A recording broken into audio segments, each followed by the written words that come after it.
All right, welcome back, everybody. Welcome back to JL Garage, and welcome to a third installment of the S10 Build series. Today, we're pretty much going to be talking about what exactly, was the cost, what it took to do the engine replacement, and the foreseeable future of the S10. So here we go.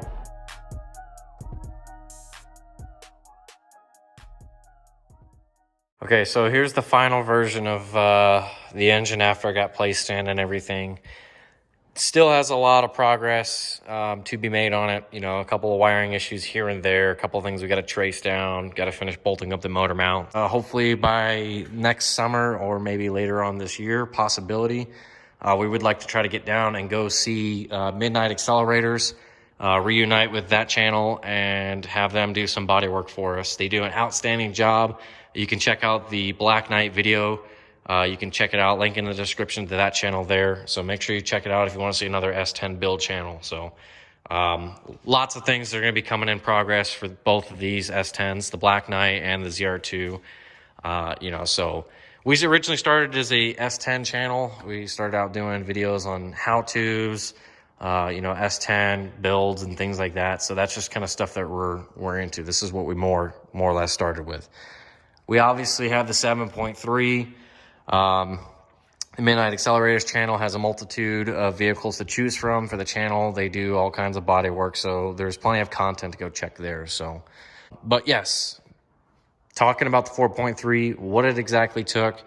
The engine itself was about $1,800. It was a reman from Spartan Engines.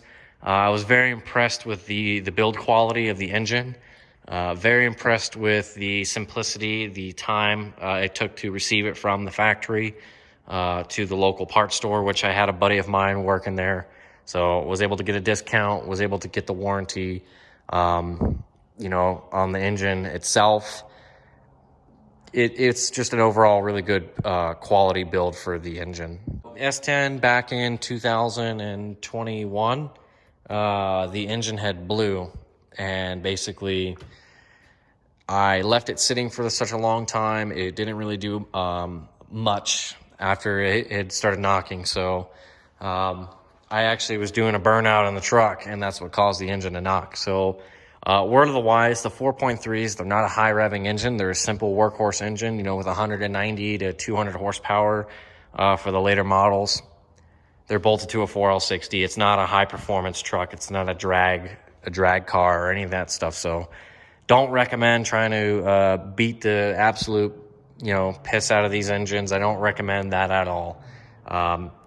Change oil in it, keep up on the service, be easy on it. That's how you get these engines to last 300,000 to 400,000 miles. Believe it or not, the Vortec 4.3 was Chevy's most successful Vortec engine in their Vortec lineup. So good engine, more or less. In order to pull one of these out, you definitely got to get all the radiator out. You don't have to take the radiator grill guard off, or the radiator support. I'm having a hard time trying to talk today. So yeah, you don't have to take that out. I took the radiator out, took the whole front of the engine apart, left the accessory brackets and stuff. Actually, no, I took those off. Take all the front of the engine off, basically, get all the top of this off, intake, your AC lines, disconnect your throttle cables, move all the engine harness. When I took the engine harness off, I took everything off, and then I laid it across this way just because it meets here at the junction block. Just a nice, easy way to get it all out of the way. The upper radiator cooler lines, I just disconnected them from the engine, laid them off to the side. Basically, you're going to split the engine. You're going to toss and move everything all over the place, just that way it's out of the way. Something I don't recommend doing is trying to pull the transmission out at the same time. It's very difficult. You're going to have to take the whole front of this complete assembly off here. Radiator, shroud support, all that. So, you just take the whole front of the engine off, take all your stuff off the top. You should pretty much get down to the intake plenum, the upper or lower, whichever one you decide to pull off. And then there should be engine hoist mounts in the front, and then I believe at the back. Then when it came to installing the engine, I basically hooked it up on a stand. I put everything all together on it. New flywheel, a bunch of new parts and things like that. And basically bolt it all back together. What I went and did too was I took the wiring harness and I went and wrapped it just because I wanted the additional protection. I did buy some of the conduit tubing. I definitely put that on there as well. AC, never recharged it, left it alone. You know, I made sure to absolutely check, label the wiring, or if you're like a wiring expert, just make sure you refer to the diagrams, because you don't want to hook up something that is supposed to be getting power with a negative. You don't want to short things out. Don't make that mistake. I almost did at once. I had a red wire down by the starter that was disconnected, and I was trying to figure it out for a little while as what it was, and then one day I was looking at the starter wiring, figured it out. So yeah, the wiring harness on here, extremely simple. It's very easy. You can just get it and toss it off to the, you know, the driver's side of the hood. That way everything is just easily accessible. So make sure you hook up the fuel rail back into your multi-port injection, your spider injection system. Make sure you don't bend the hose, don't bend the wires or anything like that. Also check underneath the frame. These fuel lines, you want to make sure that you don't pull on these or disconnect these, because you will get fuel leakage, and then you also will have fuel starvation. Right here, the line actually came out on me and it pretty much separated itself. I tried to push it in as best as I could. It just didn't want to go back in. So I did heat the plastic up just a little bit. I made sure that there was no fuel in the tank. I heated the plastic up a little bit with a thermal heat gun, and basically stretched it and forced this aluminum line inside here. I went and replaced the transmission neutral safety switch wiring. The pigtail here was all messed up, so I went and replaced it and recrimped this. Gonna wrap all this eventually. As you can see, it's kind of a mess underneath here. Some of this stuff really needs to get tidied up, so it's just, you know, lines are everywhere. It was kind of a rush job. That was the one thing I did regret. Like right here, O2 sensor kind of melted itself on the exhaust manifolds. Also kind of was burned up by the drive shaft spinning. So you can obviously see that it was a rush job. Sadly enough, it's kind of just serving as a trash truck. I got some things that definitely need to get out of the truck. We'd like to give it a nice wash. We'll probably take it and give it a wash here one of these days, just to clean all the dirt off of it, clean out the shop, so that way we can keep it as clean in here as possible, because I'm sure, just like you don't want to be working underneath something underneath of a truck and all of a sudden you got dirt falling in your eyes and stuff like that, or you know, your finger slips because you got dirt and grime and oil on the wrench and you bust your knuckle open. It's not a fun experience. So, but I will start it up for you guys here just to listen to how bad it sounds. Bad as in saying I went and had somebody do an exhaust for me, and there is an exhaust leak. So okay, key going in. Does need some gas.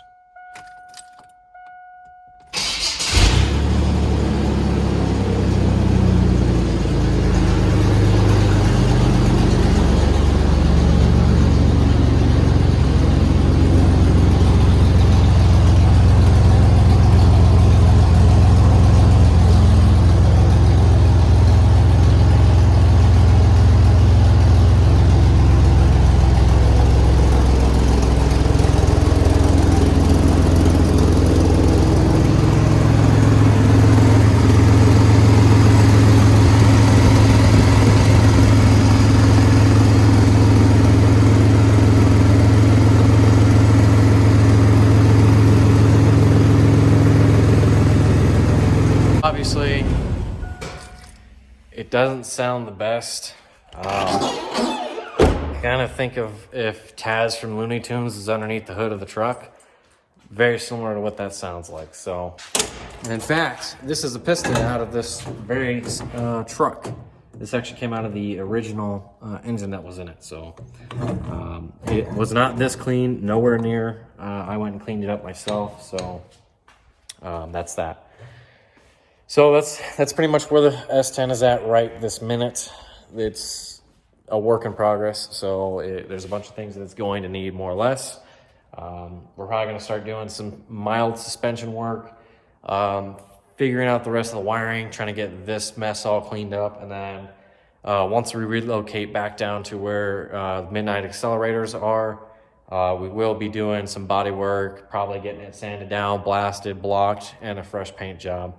Probably gonna keep the stock indigo metallic that this truck came with. It does look really good, so we'll probably have to figure out.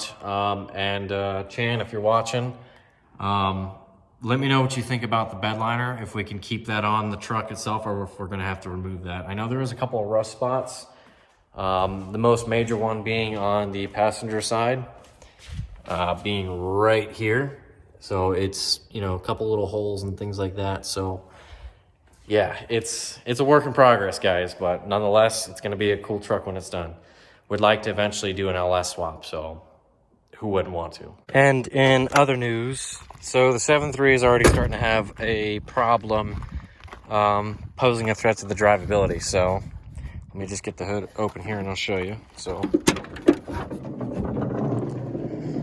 okay, stock, bone stock 7.3.